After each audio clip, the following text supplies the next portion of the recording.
సీతాయనం అసలు సిసలైన రామాయణం తిరిగి స్వాగతం. ముందుగా విశ్వగురువు బ్రహ్మర్షి పితామహ పత్రిజీ గారికి స్వర్ణమాల వాసులకు హృదయపూర్వక నమస్సుమాంతులు.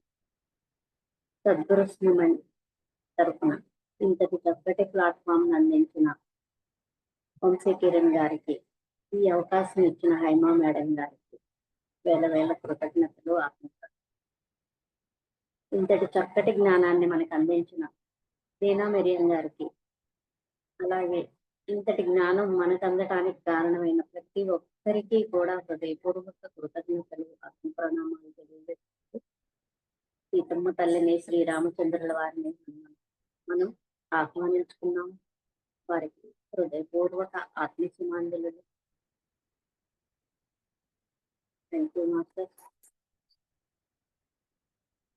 గత వారం మనం సీతామాత ఎక్స్పాండ్ అవుతాం. సోమ చాలా చక్కగా వివరించింది. చాలా అద్భుతంగా ప్రక్రియని జరిగిపోయింది. అయితే సోమాది జీర్ణించుకోలేకపోతుంది. మనం కూడా అంతే కదా మాస్టర్స్. మన ఆత్మీయుల్ని కోల్పోయినప్పుడు వాళ్ళు వెళ్ళిపోయారని మనకి కొన్ని రోజుల పాటు అది మైండ్ యాక్సెప్ట్ చేయదు. కొంచెం బాధ ఉంటుంది. హనుమ చాలా జాగ్రత్తగా పిల్లల్ని, సోమని చూసుకుంటూ అక్కడే ఉంటారు, కావాల్సినవి అన్ని తెచ్చిస్తూ. ఇంకా పిల్లలు ఏంటంటే తల్లి మార్పు చెందిన వాస్తవాన్ని వాళ్ళు జీర్ణమయ్యేదాకా వాళ్ళని చాలా జాగ్రత్తగా సోమ చూసుకుంటూ ఉంటుంది. అలానే వాళ్ళకి ఇంకా మందిరంలో జీవితం అలవాటు పడాలని చెప్పి ఈ చదువు ఇంకా విద్యాభ్యాసం ఉంది కాబట్టి కొన్నాళ్ళు మధ్యలో మందిరానికి తీసుకెళ్తూ అక్కడ ఆ రాజ జీవితం వాళ్ళకి అలవాటు పడేట్టు కొన్ని రోజులు అక్కడ, కొన్ని రోజులు ఆశ్రమంలో, ఇలా కొంతకాలం నడుస్తుంది. చివరికి పూర్తిగా వాళ్ళు రాజమందిరానికి తీసుకెళ్ళినప్పుడు రాముల వారు అడుగుతారనమాట, సోమను కూడా వచ్చేయి, రాజ్యానికి వచ్చేయి మందిరానికి అని. లేదు లేదు, నేను ఏంటంటే మాత అక్కడే ఉన్నది కాబట్టి నేను ఇక్కడే ఉంటాను. అమ్మ ఎక్కడైతే తను ఎక్స్పాండ్ అయిపోయిందో అక్కడ తను ఒక చిన్న గుడిసె, ఎందుకంటే ఆశ్రమంలో ఉన్న వీళ్ళు ఉండటానికి ఉన్న కుటీరాలు రెండు ఆశ్రమానికి చెందినవి కదా, అందుకని చెప్పి సోమ ఏంటంటే అమ్మ ఎక్కడైతే అనంత విశ్వంలో ఎక్స్పాండ్ అయిపోయిందో అక్కడ తను ఆశ్రమం వాళ్ళే ఒక చిన్న గుడిసె ఆవిడకి నిర్మించిస్తారనమాట. నేను ఇక్కడే ఉంటాను, నేను రాలేను మందిరానికి అని చెప్తుంది. సరేనని చెప్పి వెళ్తారు. ఇక అక్కడి నుంచి ఏంటంటే తను చాలా భయంకరంగా తను ఏంటంటే అమ్మని మిస్ అయిన ఫీలింగ్, ఆ ఒంటరితనాన్ని భరించలేకపోతుంది, ఆ లోటుని తను జీర్ణం చేసుకోలేకపోతుంది. ఎందుకంటే వనవాసం వెళ్ళినంత కాలం కూడా తను ఎప్పుడు ఫీల్ అవ్వలేదు. ఎందుకంటే తనతోటి అటాచ్మెంట్ తోటే ఉండింది. అమ్మ వస్తుంది కాబట్టి, ఇప్పుడు అమ్మ వస్తుంది అంటే ఇంక లేదు అన్న ఫీల్ లోనే ఉండిపోయింది అనమాట.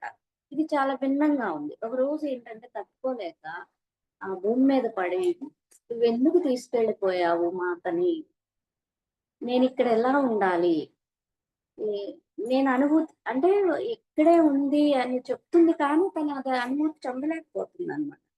ఎందుకు నేను కూడా ఆమెతో వెళ్ళలేకపోయాను, నేను ఎందుకున్నాను ఇక్కడ, ఆమె లేకుండా నేను ఎలా జీవించాలని చెప్పి ఆ నేల మీద పడి ఆ భూమాత మీద బాగా ఏడుస్తుంది అనమాట. అప్పుడు అడుగులు చప్పుడు అవుతుంది. చూస్తే రాములు వారు ఆమెను చిన్నగా పైకి లేవనెత్తి, ఇలా చూడు, ఎందుకు ఏడుస్తున్నావు, ఎందుకు బాధపడుతున్నావు అంటే, అమ్మ లేదు కదా, వెళ్ళిపోయింది. వెళ్ళిపోవడం ఏంటి, ఎక్కడికి వెళ్ళింది, నీకేం చెప్పింది ఆవిడ, నేను ఎక్కడికి వెళ్ళట్లేదు ఇక్కడే ఉన్నాను, నువ్వు కూడా చూసావు కదా అంటే, నేను అది అనుభూతి చెందలేకపోతున్నాను కదా, నాకు ఆవిడ కనిపించట్లేదుగా. అయితే చూడు అని చెప్పి నుదుటి మీద చెయ్యి అలా తట్టి, ఇదిగో చూడు, ఆ సూర్యుని యొక్క భూమి నుంచి, ఆ సూర్యుని కాంతిలో నుంచి ఆమె పాదం పెట్టి అంతా విస్తరిస్తుంది, చూడు చూడు అని చెప్పి చూపిస్తారనమాట. ఇప్పుడు ఆమెకు కనిపిస్తుంది అనమాట.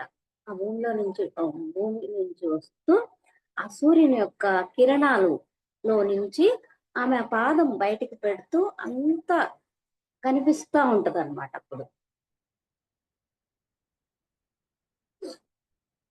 అంటే ఉన్నంత కాలం ఆమెని సేవించుకోవటమే నా పని. ఇప్పుడు లేదు, నేనెవరిని సేవించుకోవాలి, నేనెందుకు ఆమెతో వెళ్ళాలి. ఇలా బాధపడుతున్న టైంలో రాములు వారు ఆమెకి అద్భుతంగా ఆ మాతని చూపిస్తారనమాట.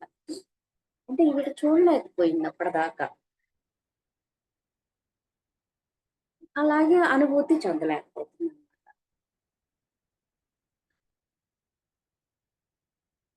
అయితే మాతతో పాటు రాముల వారు ఉండి అక్కడ భోంచేసి హ్మ్. వెళ్ళారనమాట. అప్పుడప్పుడు సోమన కూడా వచ్చి చూసెళ్తూ ఉన్నారు. అయితే అమ్మ ఎళ్ళిన వార్షికోత్సవం ఉంది కదా! అది ప్రతి సంవత్సరం కూడా లవకుశులతో పాటు వచ్చి అక్కడ ఆమెతో గడిపి రాముల వారు వెళ్తూ ఉండేవాళ్ళు. ఆ అంటే రాముల వారు మళ్ళీ అప్పుడు వీళ్ళకి వివాహం జరగటం, లవకుశులకి వారి పిల్లల్ని తీసుకొనొచ్చినప్పుడు ఈవిడ ఎత్తుకుంటుందనమాట. అప్పుడు మాతకి మాటిచ్చింది గదా! నేను నీ ద్వారా నా మనవరాళ్ళని అనుభూతి చెందుతాను అని. ఎప్పుడైతే వీళ్ళకి పుట్టిన ఆ పిల్లల్ని ఎత్తుకున్నప్పుడు మాతే ఆమె ద్వారా వాళ్ళని చూడటము, ఎత్తుకోవటము, తాకటము అనేది సోమ ద్వారా జరుగుతదనమాట. అంటే మాతకిచ్చిన మాటను కూడా ఈమె నెరవేర్చుకుంది. అంటే నీ ద్వారా నేను ఆ మనవరాలిని అనుభూతి చెందుతాను.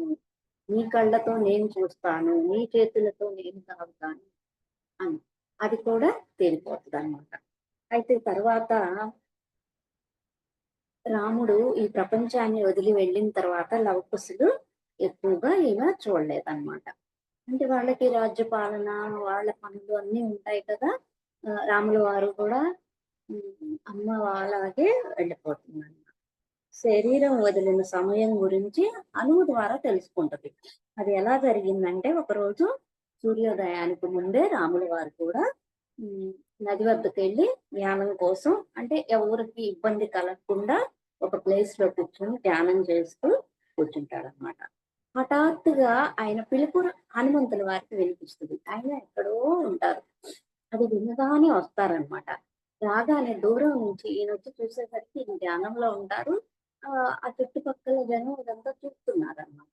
అమ్మ దూరం నుంచి నడుచుకుంటూ రావటం హనుమ చూశారు. మిగతా వాళ్ళకెవరికీ కనిపించట్ల. హనుమ మాత్రమే చూశారు.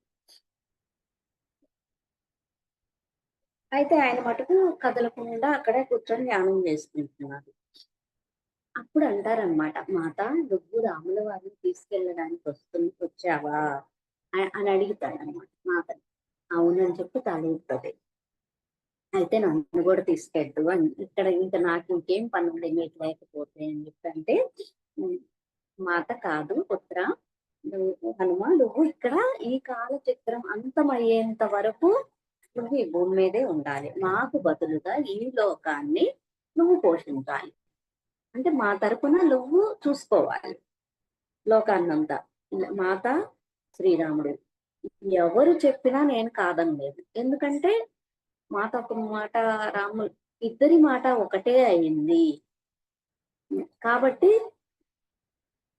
మీ స్వరాలు 2 ఒకటే అయిపోయాయి. ఇద్దరు ఒకటే చెప్తున్నారు.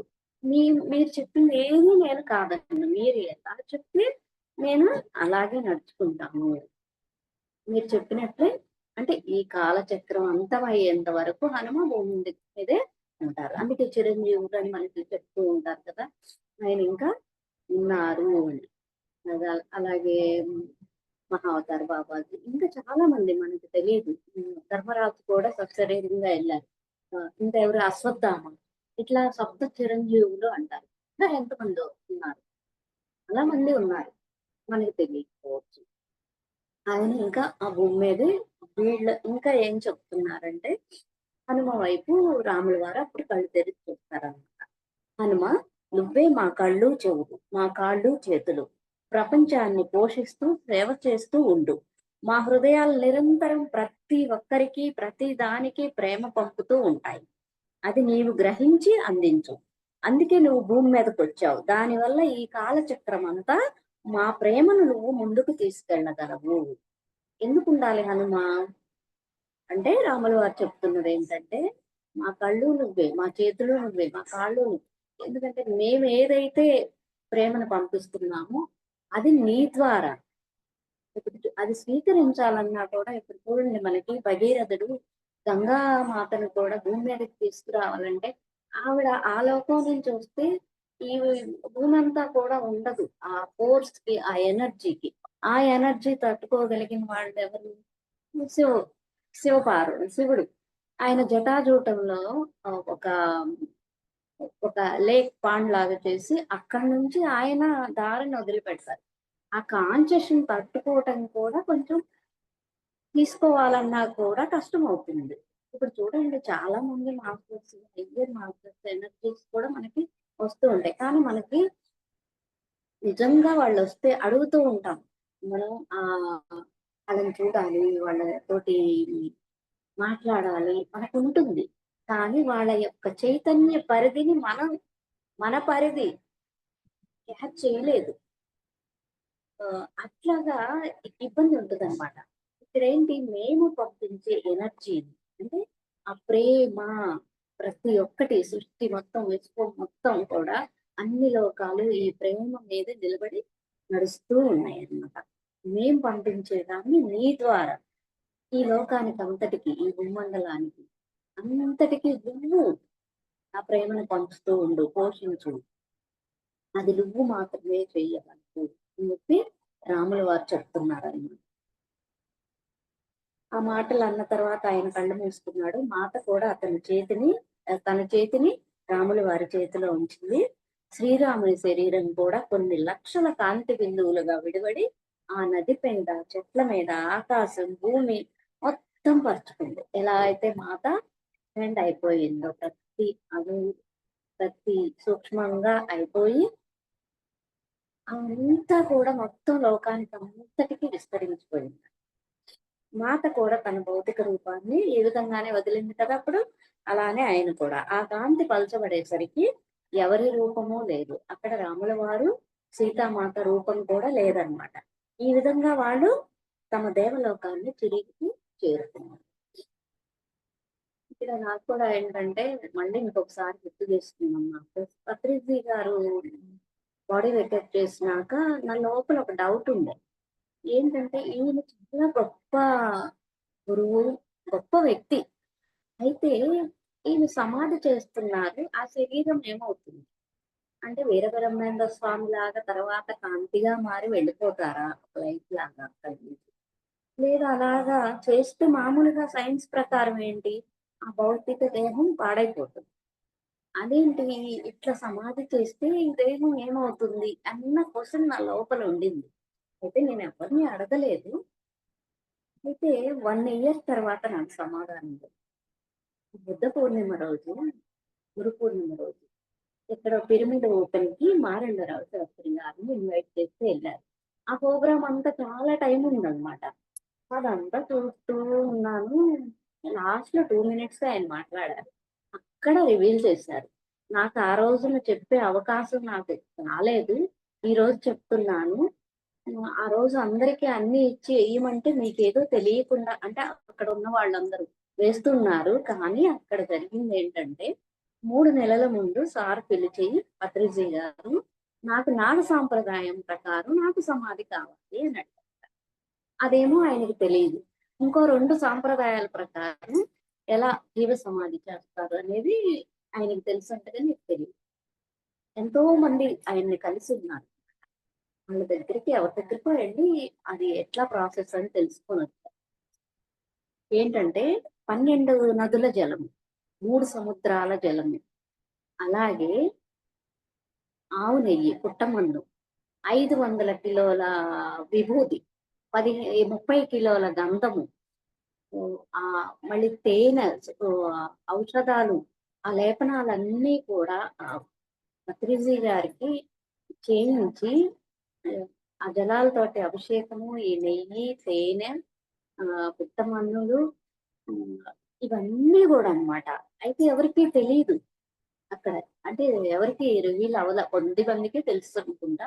అలాగా చేసి పత్రిజీ గారు అంటే ముందు 300 కిలోల విభూది, ఆ తర్వాత దాని మీద ఒక 15 కిలోల గంధం, ఆ తర్వాత పత్రిజీ గారు. అంటే ఇవన్నీ ఆయన దేహానికి పట్టించి, మళ్ళీ పైన 15 కిలోలు, ఆ తర్వాత ఇంకొక 200 కిలోల విభూతి అన్నమాట.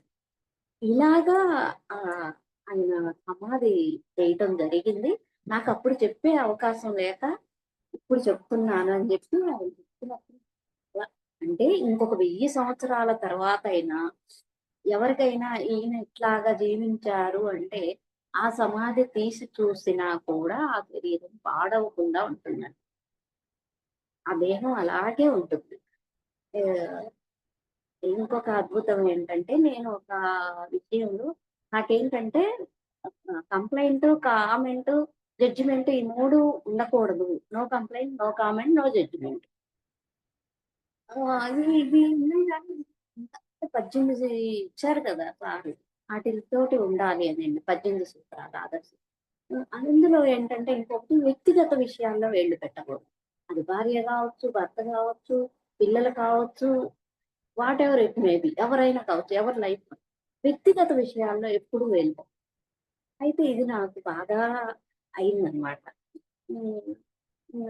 అంటే నేనే ఒక సలహా ఇస్తే అది నాకు తిరిగి నన్ను అనటం జరిగింది. ఇదేంటి నన్నంటున్నారు? కావాలంటే తీసుకోండి లేకపోతే లేదా సలహా. అంతేగాని నన్నెందుకు అంటున్నారని చెప్పి నాకు కోపం వచ్చింది. అయితే ధ్యానంలోకి రాకముందున్న స్థితికి నేను పడిపోయాను. నా లోపల దుఃఖము, బాధ అంటే నేను ధ్యానంలోకి రాకముందు ఏ స్థితిలో అయితే ఉన్నానో ఆ స్థితికెళ్ళిపోయాను. ఏంటి ఇలా అవుతుంది? ఒక 20 మినిట్స్ నేను బాగా ఫీల్ అయ్యాననమాట.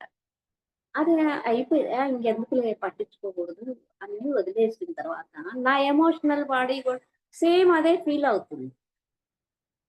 ఎందుకు ఇప్పటిదాకా నేను పడ్డాను కదా! నువ్వెందుకు పడతావు? ఆగిపో, ఆగిపో అంటున్నా. కానీ ఆగట్లేదనమాట. అంటే ఎమోషనల్ బాడీ కూడా సేమ్ అదే ఫీల్‌తో ఇదయింది. ఒక 20 మినిట్స్ తర్వాత పడుకున్నాను. పడుకున్నప్పుడు ధ్యాన స్థితిలో పడుకున్నా. అప్పుడు నాలో నుంచి నా సూక్ష్మదేహం బయటకొచ్చి కూర్చొని ధ్యానం చేస్తుంది. నేను చూసాను. అంటే కళ్ళు మూసుకొని నాకు తెలుస్తుంది. కనిపిస్తుందనమాట. అంటే ట్రాన్స్‌ఫార్మేటర్‌గా ఒక బాడీ ఎలా అయితే ఉంటదో అలాగుందనమాట. కూర్చొని మెడిటేషన్ చేస్తున్నా. నేనేమో పడుకొని మెడిటేషన్‌లో ఉన్నా. అప్పుడు నాకేం జరిగిందంటే ఆహ్, ఒక చిన్న టీపాయ్ చుట్టూ తిరుగుతుంది అన్నమాట. గిరా గిరా గిరా అంత స్పీడ్ మామూలుగా ఎవరు తిరగలేరు. అంత స్పీడ్‌తో తిరుగుతూ నా ఆహ్, కుండలిని శక్తి రైజ్ అయింది. అది ఎక్స్‌పీరియన్స్ అయింది నాకు. నా చుట్టూ వెన్నుపాము చుట్టూ తిరుగుతూ సహస్రారం బయటకొచ్చి 4 పాములు సిరుసు బుసలు కొడుతూ కనిపించాయి. అది అయిపోయిన తర్వాత నేను ఒక 2 డేస్ తర్వాత ఎవరో మాస్టర్ యొక్క అనుభవం విన్నప్పుడు నాకు అర్థమైంది. పత్రిజీ గారు ఎంత చక్కగా చూసుకుంటారు అనేది ఆయన అనుభవం చెప్పారు. నేను యాక్చువల్‌గా అది మర్చిపోయాను ఆయనది.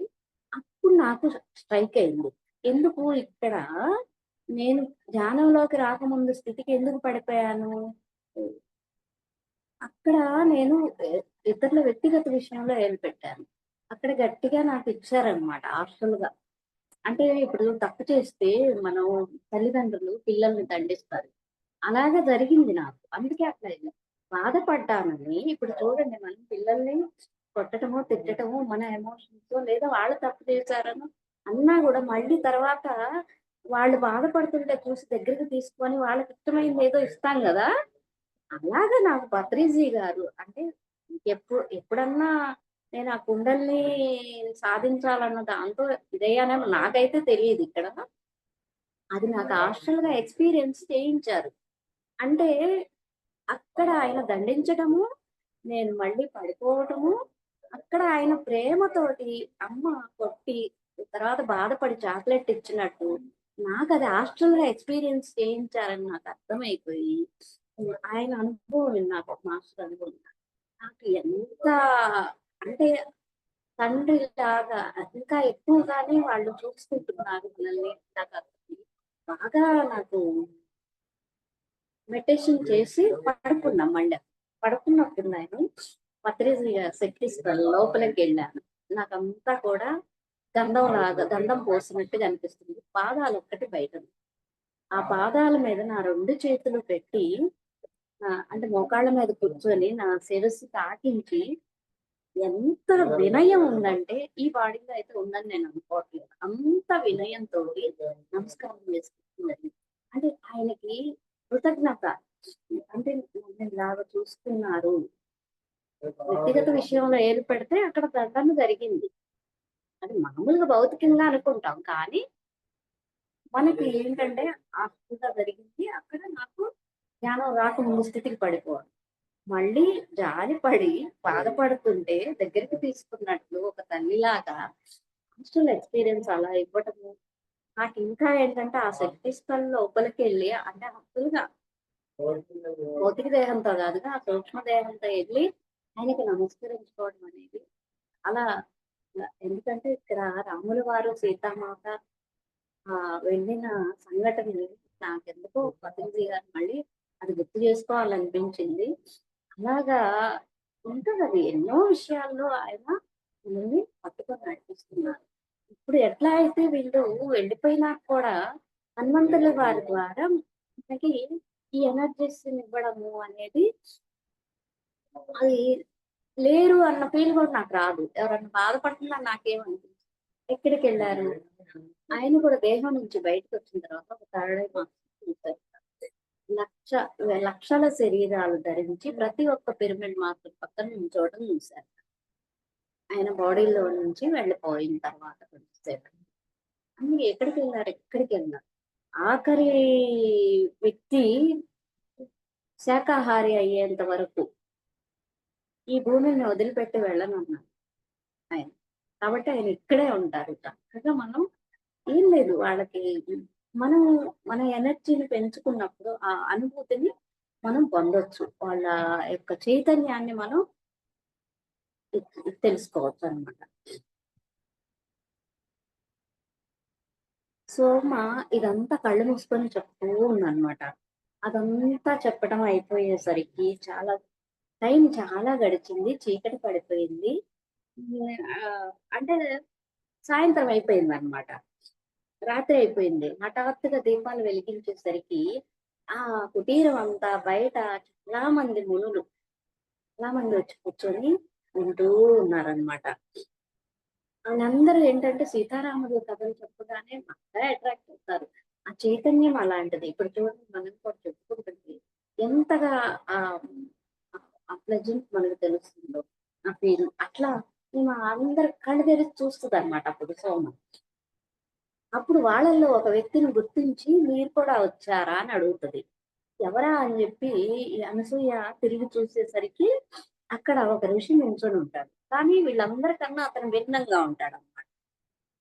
అందరిలాగా లేడు. సరిగ్గా అంటే వెలుతురు అంతగా లేదనమాట. అయితే సోమకు బాగా తెలిసిన వ్యక్తిలా ఉన్నారు. ఆమెను గుర్తుపట్టింది గదా! మన్నించు సోమ నేను చాలా దూరం వెళ్ళాను. శ్రీరాముడు, సీతామాతల పేర్లు వినిపించాయి. అందుకే ఇంకా నేను వస్తూ అతిథుల కోసం ఆహారం తీసుకొచ్చాను అని చెప్పి అనంగాలోనే అక్కడున్న వాళ్ళందరూ దారిస్తారనమాట. అలా సోమ దగ్గరకొచ్చి ఆ పళ్ళ పిట్ట ఆమె పక్కన పెడితే, ఆవిడ అలాగే మోకాళ్ళ మీద ఆయన పాదాలకి నమస్కరిస్తదనమాట. చాలా గౌరవంతోటి.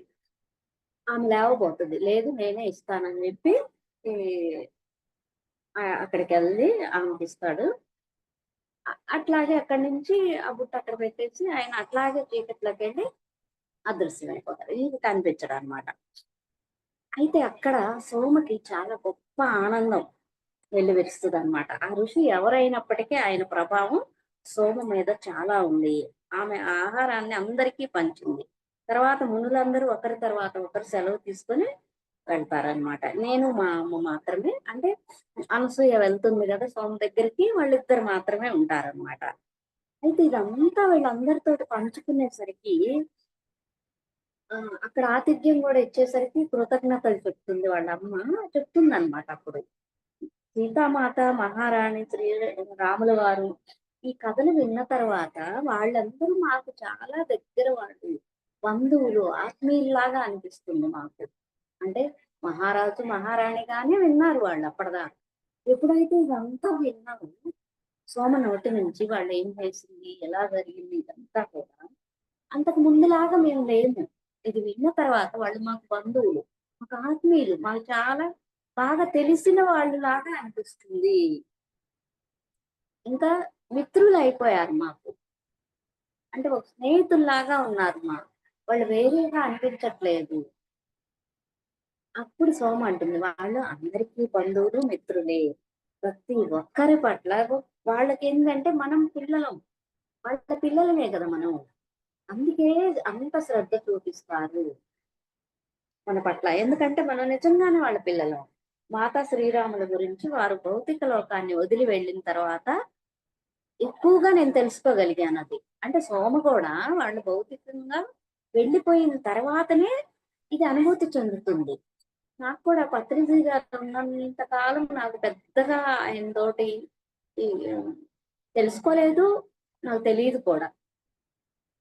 ఏదో చెప్తున్నారు పత్రిజీ గారు. వేరే వాళ్ళ అనుభవాలు అవి వింటమే కానీ, ఎప్పుడైతే పత్రిజీ గారు బాడీ వెకెట్ చేసిన తర్వాత ఆ ఇయర్ శక్తిస్థలకెళ్ళినప్పుడు చుట్టూ తిరిగి నమస్కరించుకొని ఎళ్ళి అలా కుర్చీలో కూర్చోలేకపోవటానికి ముందే ఒక ఎనర్జీ ఇలా గుమ్మరించేసినట్టు.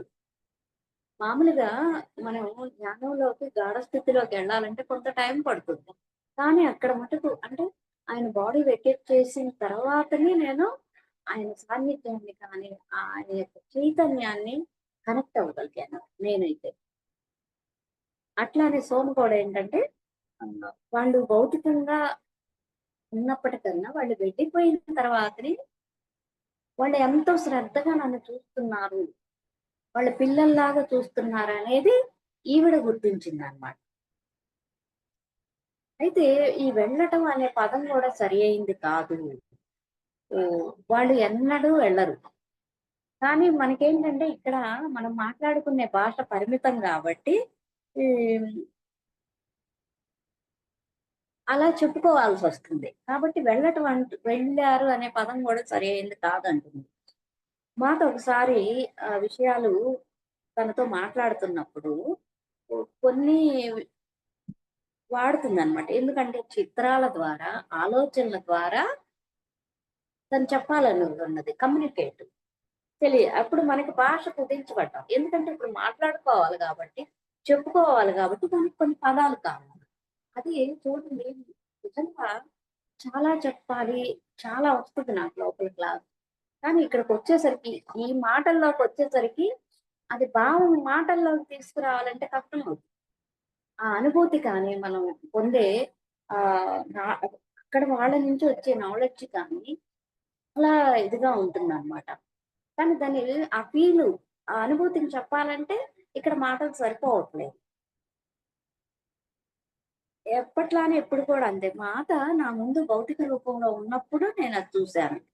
అంటే సోమ కూడా కొంచెం హయ్యర్ మార్క్స్ కాబట్టి మాత చెప్పకుండానే ఆలోచన.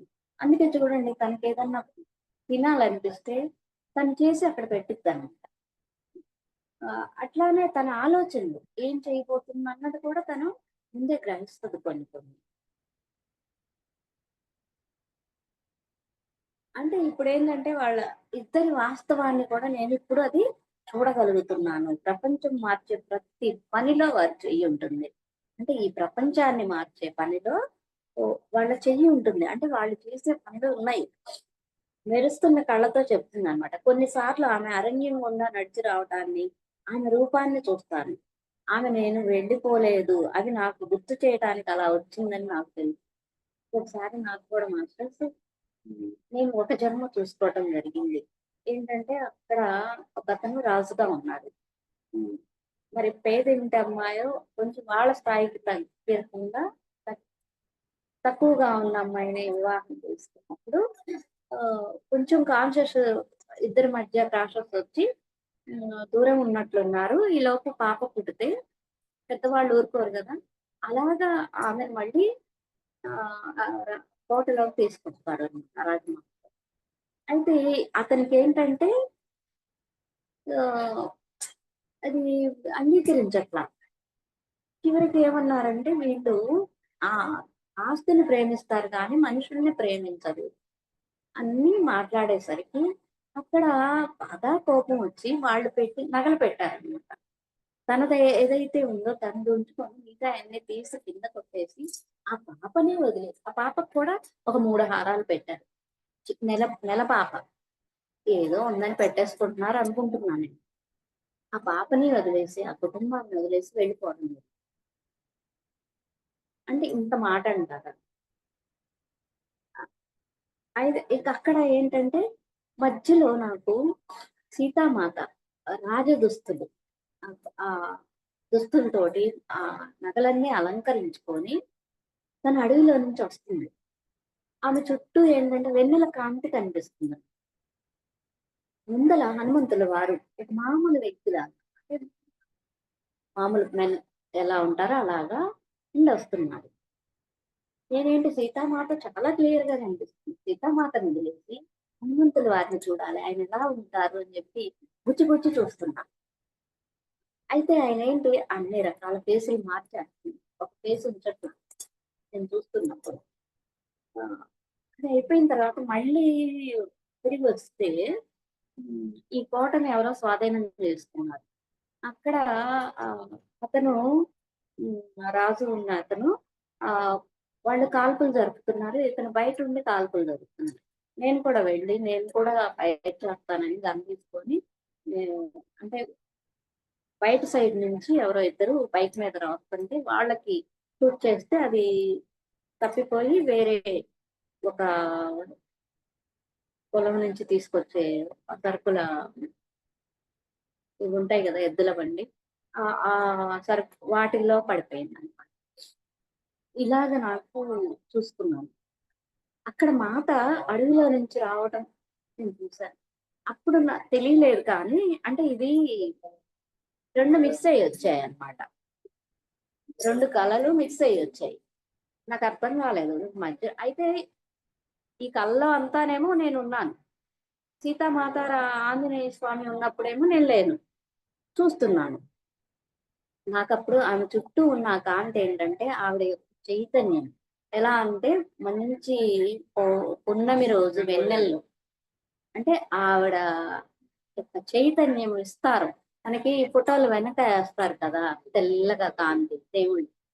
ఆవిడ యొక్క ఆరా అని చెప్తారు సారు వంశీ గారు.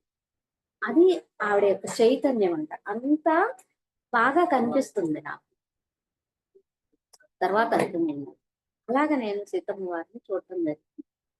చాలా బాగా నాకది గుర్తొచ్చిందనమాట. ఎందుకంటే సోమ అడవిలో నుంచి వస్తూ నేనెక్కడికెళ్ళాను, ఎక్కడికి వెళ్ళలే ఉన్నానని చెప్పటానికి ఆవిడ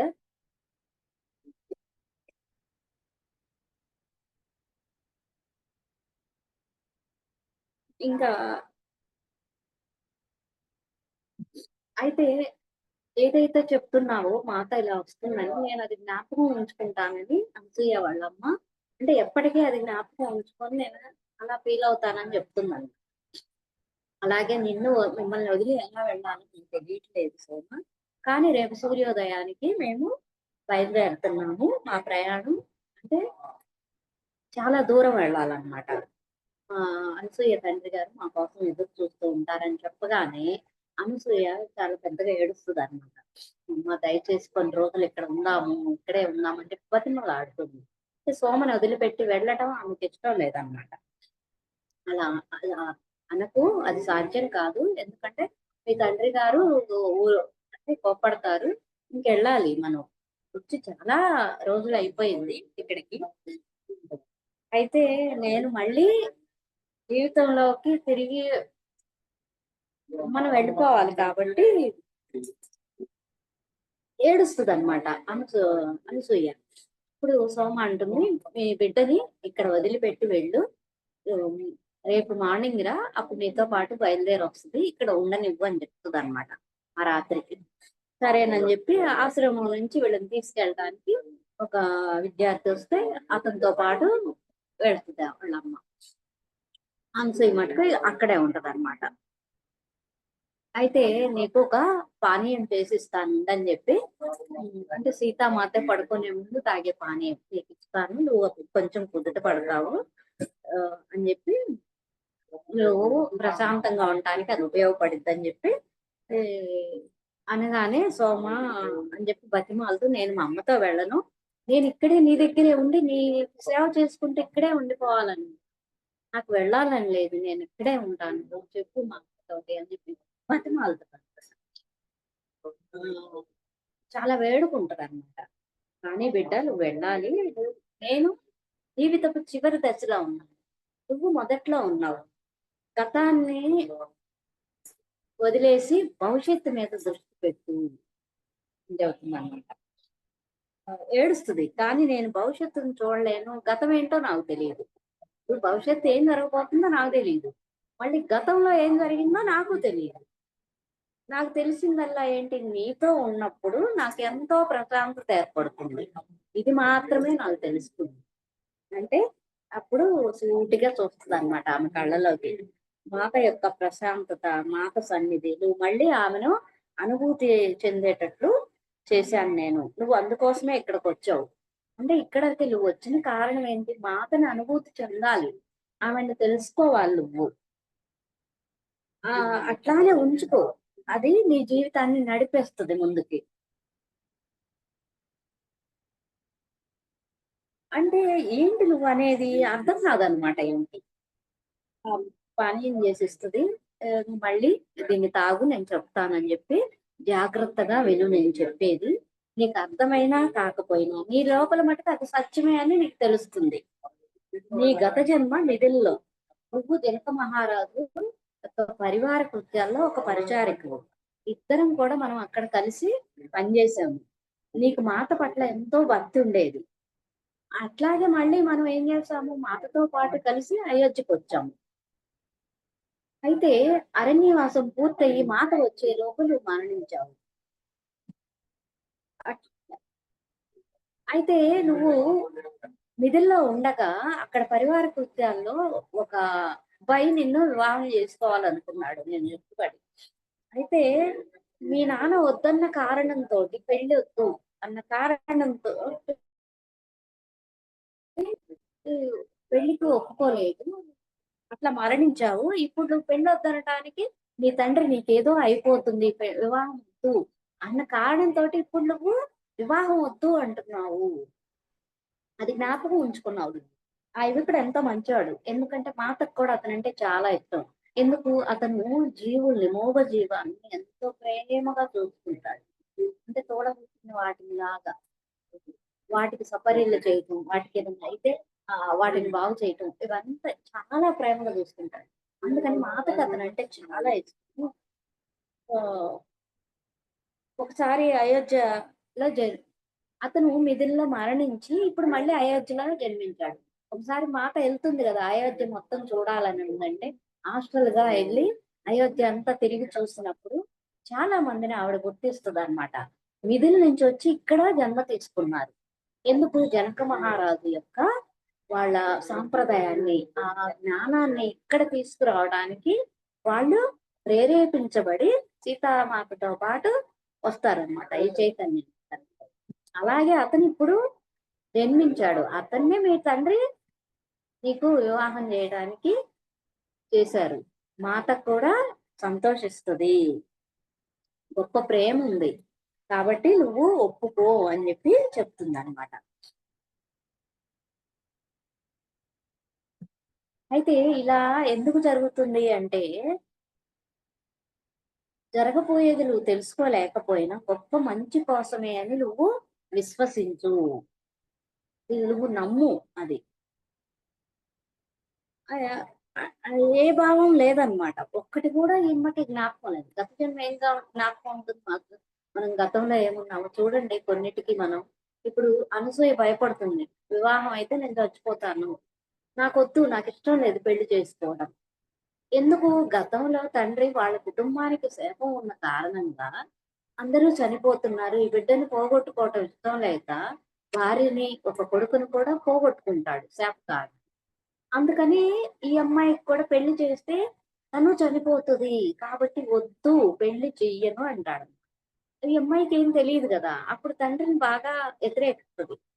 సీతామాత తర్వాత అన్ని చెప్పిన తర్వాత అప్పుడు తండ్రి చనిపోతారు. ఆ తర్వాత తనెంత బాధపడుతుందన్నమాట. అలాగ చనిపోయిన కారణంగా ఏంటి? ఇప్పుడు జన్మ తీసుకున్నాక నాకు వివాహం వద్దు. ఎందుకంటే ఏం చెప్పలేదు. కారణాలేంటి? అలాగే మనకు కూడా కొన్ని ఇక్కడ కొన్ని అభిప్రాయాలు, కొన్ని భయాలు, కొంతమందికి నీళ్ళంటే భయం, కొంతమందికి ఒంటరిగా ఉండటం అంటే భయం. ఎందుకు? గత జన్మలో జరిగిన వాటిని ఇప్పుడు హఠాత్తుగా ఏదో జరుగుతుందండి. దానివల్ల మనకి భయం ఏర్పడిద్ది. దీన్ని ఇక్కడే అప్పుడే అలా జరిగింది కాబట్టి భయం ఏర్పడింది. ప్రతిసారి అలా అవ్వాల్సిన పనేముంది? కాబట్టి ఇక్కడ మనకు జరిగే వాటినన్నిటిని కూడా ఇక్కడే క్లియర్ చేసుకోవాలి. లేకపోతే నెక్స్ట్ జన్మకి ట్రాన్స్‌ఫర్ అయ్యి మనకి ఒంటరిగా ఉంటే భయం, ఎవరన్నా అరుస్తుంటే భయం. అంటే ఒక భయానికి లోపల జరిగింది కాబట్టి దాన్ని పెట్టేసుకోండి. కాబట్టి దీన్ని ఎక్కడికక్కడ క్లియర్ చేసుకోవాలి. ఇలాగా అనసూయ క్యారీ చేసుకుంటా వచ్చిందనమాట. అయితే ఏ ఒక్కటి నాకు గుర్తు లేదంటే, నీకు జ్ఞాపకం రాలేదని నువ్వేమి విచారించొద్దు. దానికొక కారణం ఉంది. గతాన్ని తవ్వుకోవటం వల్ల ఏ ప్రయోజనం లేదు. ఈ జన్మకి ఏది అవసరమో అది చూడాలి. నీకు ముందు ఎన్నో ఆశ్చర్యాలు ఎదురవుతాయి. వీలైనంత వరకు మాతని పట్టుకొని ఉండు. ఇక్కడేం చెప్తుంది? గతాన్ని తవ్వుకోండి. నిజమే. ఆ గతంలో ఏదో జరిగింది. ఇక్కడ దాన్ని క్యారీ చేసుకోవాల్సిన అవసరం లేదు. ఇక్కడ వర్తమానంలో ఏదైతే ఉందో దాన్ని అనుసరిస్తూ వెళ్ళు. అలాగే నీకు ఇక్కడంతా గందరగోళం ఉంటుంది. మనం ఏంటి? గురువును, హ్మ్, మాతను, భగవంతుడిని పట్టుకొని ముందుకు వెళ్ళాము అంటే అవన్నీ కూడా అలాగే వెళ్ళిపోతాయి. అయితే ఇక్కడి నుంచి నువ్వు వెళ్ళబోయే ముందు నేనొక కథ చెప్తాను. ఎందుకంటే భవిష్యత్తు కోసం ఇది నీకు ఉపయోగపడుతుంది. అయితే నీతో పాటు ఇంకా అనేక మంది కలిసి సృష్టించే కథంట అది. అయితే శ్రీరాముడు నది ఒడ్డున కాంత శరీరంతో పాటు కూర్చొని ఉండటం చూశాడు కదా! అది మామూలు కళ్ళకి కనపడదు. అంటే మామూలు వాళ్ళకి అది కనపడదు. శ్రీరాముడు గాఢ ధ్యానంలో ఉన్న సంగతి విని అనేక మంది చుట్టూ గుమికూడారు. భౌతిక శరీరాన్ని వదిలే ముందు హనుమంతుడిని చూస్తాడన్నమాట. చివరి మాటలు మాట్లాడిన తర్వాత ఆయన భౌతిక రూపం విచ్ఛిన్నమైపోతుంది కదా! హనుమతో మాట్లాడి అన్ని చెప్పిన తర్వాత. హనుమ అదృశ్య లోకాల నుంచి మాతా శ్రీరాముడు ఇద్దరి స్వరం కలిసినట్లుగా వచ్చే మాటలు అవి. ఇప్పుడు దేవలోకాలకు చొచ్చుకొని పోయే ప్రేమ భూమిలోకి దాని జీవులన్నిటిలో కూడా చొచ్చుకొని పోతుంది. అయితే మనిషికి మాత్రమే ఈ ప్రేమను స్వీకరించే సామర్థ్యం, దాన్ని మేల్కొల్పే శక్తి ఉంటుంది. హనుమ ఈ ప్రేమ యొక్క పరిపూర్ణ వ్యక్తీకరణ. ఈ సామర్థ్యం అందరిలోనూ మేల్కొల్పేలాగా నువ్వు చూడాలి. అక్కడ రాములు వారు చెప్పింది ఏంటి? అందరిలో మనం ఇప్పుడు కళ్ళు మూసుకొని కూర్చుంటున్నాము. ఏం జరుగుతుంది? ఇంతకు ముందులాగలేము. ఇంతకు ముందులా కోపం రావట్లేదు. ఎందుకు? వాళ్ళు పంపించిన ఆ చైతన్యం మన లోపల కూడా ఉంది. ఆ సామర్థ్యాన్ని అందుకే పత్రిజీ గారు కళ్ళు మూసుకు కూర్చోండి, ఏం చేయొద్దు మీరు. ఆలోచనలు వస్తున్నా రానివ్వండి. వాటిని వదిలేయండి. వాటితో పాటు వెళ్ళొద్దు. కళ్ళు మూసి కూర్చోండి చాలు. ఇంకేమన్నా ఉందా ఇంతకు ముందులాగా కోపం రావట్లేదు. కొంచెం అర్థం చేసుకోవాలనే సామర్థ్యం పెరుగుతుంది చెయ్యగా. ఎంతో నాలెడ్జ్. సార్ ఎన్ని క్లాసులు జ్ఞానం ఉందంటే చాలా సరళంగా. అంటే మనం ప్రతి దాన్ని ఏ విధంగా తీసుకోవాలి. మనకొక సమస్య ఉంది. ఆ సమస్య ఎందుకొచ్చింది? గతంలోది. ఇక్కడ అంగీకారం. అంగీకరించామనుకోండి, ఇంకా అది దాని మీద మనకి ఎలా పక్కకెళ్ళిపోతుందది. ఇవన్నీ మనం చూస్తున్నాం. ఇంతటి గొప్పటి జ్ఞానాన్ని పత్రిజీ గారు మనకు అందించారు. మన లోపల అద్భుతమైన శక్తి ఉంది. అది మామూలుగా సారు ఆహ్, ఈ వీడియోస్ పెట్టినప్పుడు విశ్వం నుంచి ఎనర్జీ వస్తుంది తీసుకోండి అన్నప్పుడు నాకు చాలా సార్లు కూడా నా లోపల నుంచి బయటకొస్తున్నట్లు, ఇదేంటి సారు బయట నుంచి ఎనర్జీ వస్తుంది తీసుకోమంటే నా లోపల నుంచి బయటకొస్తుందేంది? అంటే నా లోపల ఉన్న ఎనర్జీ అంతా బయటికెళ్ళిపోతుందా అనుకునేదాన్ని. అంటే నాకు తెలీదు అప్పుడు. అయితే బయటున్నదేమో శివశక్తి. మన లోపల కుండలిని శక్తి. మన యొక్క చైతన్యం ఎలా అయితే భగవంతుడి నుంచి వచ్చిన ఆత్మలం కాబట్టి అంత ఎనర్జీ ఉంది. అందుకే పత్రిజీ గారు my dear God's, my dear friends, my అని చెప్పి మాస్టర్స్ ఇన్ని రకాలుగా ఎందుకు సంబోధించారు? అంత శక్తి మీలో ఉంది. మీరు సృష్టించగలరు. మీకు ఆ సృష్టి చేసే శక్తి ఉంది. మీలో అనంతమైన శక్తి ఉంది అని చెప్పటమే. ఇప్పుడు ఇక్కడ హనుమంతుల వారికి కూడా చెప్పిందేంటి? అదంతా నువ్వు బయటికి ఇప్పుడు 1,44,000 మాస్టర్స్‌ని తీసుకోండి శ్రీ పత్రిజీ గారు. ఆ చైతన్యాన్ని బయటికి తీసుకొచ్చారు ఈ రోజున. లేకపోతే అంతకుముందు మనం ఎలా పెంచుతాం పిల్లల్ని? అయ్యో! నువ్వు కష్టపడలేవు. ఓహ్! భయాన్ని ఇవన్నిటిని పారదోలుతాం వాళ్ళలో. అలాగే నాకేంటంటే ఆహ్, నేను ముగ్గురా మగపిల్లలు, నాకు తోడబుట్టిన వాళ్ళు, నేనొక్కదాన్నే అన్నమాట. అయితే అమ్మాయిలంటే బాగా ఇష్టం. ఆహ్, కొంచెం వీక్‌గా ఉండటం వల్లంటే నేనేం చేయలేను అని వాళ్ళది నా సోల్ తీసుకొని నేను ఎక్కువగా ఇంట్లో వర్కే నాకు. ఊరికే హౌస్ వైఫ్‌గా అది కూడా నేను చేయలేకపోయేదాన్ని. ఎందుకా అనుకునేదాన్ని. ఒక ఒకామె తన బిడ్డ కారు కింద పడితే, తనకి తెలియకుండానే ఆ కార్‌ని ఎత్తితే ఆ పాపని తీస్తారనమాట. అది రియల్‌గానే జరిగింది. మామూలుగా ఒక సిలిండర్ పెట్టాలంటేనే మనం వెంటనే అడుగుతాం హెల్ప్. ఆహ్, అలాంటిది ఆవిడ కారుని ఒక్కతే ఎత్తింది. అది విన్నాక అబ్బా! చా అవునా! అది నా లోపల ఉండిపోయి, నాకు తెలియకుండానే వాటర్ క్యాన్ నేను ఎత్తలేదు. దాన్ని ఒకరోజు నాకు తెలియకుండానే ఎత్తి కుండలో పోసేస్తా. పోస్తే అప్పుడు అనుకున్నా, అవును ఈ బాటిల్ నాకెలా లేచింది? అంతకు ముందంతా ఏంటి? వాళ్ళు ఏమీ చెయ్యలేను అన్నది నా సోల్ బాగా తీసుకొని నేనేం చేయలేకపోయేదాన్ని. ఇప్పుడేంటి? నాకు చాలా ఈజీగా ఉంది. నేను చేయగలుగుతున్నా. అంతకుముందు భయం అన్నమాట. ఏదన్నా కొత్తగా ఒక పని జేయాలి. అంటే ఎక్కడుంది? ఎక్కడి నుంచొచ్చింది ఈ శక్తి చెప్పండి? మన లోపలి అంతర్గతంగా గొప్ప శక్తి ఉంది. శక్తి ఆ ఎనర్జీ ఎలా అయితే సృష్టికర్త ఈ సృష్టిని చేశారో పత్రిజీ గారు చెప్తున్నారు. మీరు కూడా చెయ్యగలరు. అంత శక్తి ప్రతి ఒక్కరిలో ఉంది. దాన్ని మేల్కొల్పటానికే మనకి పత్రిజీ గారు ఇంత అద్భుతమైన జ్ఞానాన్ని మనకి ఇంత చక్కగా మనకి తీసుకొచ్చారు. మన లైఫ్ ఎంతో మారుతుందనమాట. ఇందులో ప్రతి ఒక్క మాస్టరు, ప్రతి ఒక్క దేవుడు కూడా అందరూ కూడా వాళ్ళలాగా మారటానికి ఎదురు చూస్తున్నారు. మనం ఒక మానవుల్లాగా దుఃఖమే లేకపోతే నేనేం చేయలేను. నేను ఎందుకు పనికిరాను. వాళ్ళు గొప్పోళ్ళు, ఈళ్ళు గొప్పోళ్ళు అనుకుంటాం గానీ, మనలో అంతర్గతంగా ఉన్న శక్తిని మేల్కొల్పుతాం. మనకి వంశీ గారి క్లాసుల ద్వారా ఎంత నాలెడ్జ్ ఇచ్చారు. హైమ మేడం ఎంత నాలెడ్జ్ ఇస్తుంది. హ్మ్. వాళ్ళందరికీ హృదయపూర్వక కృతజ్ఞతలు తెలియజేసుకుంటూ నెక్స్ట్ వారం కలుసుకుందాం masters. Thank you. Thank you. Thank you.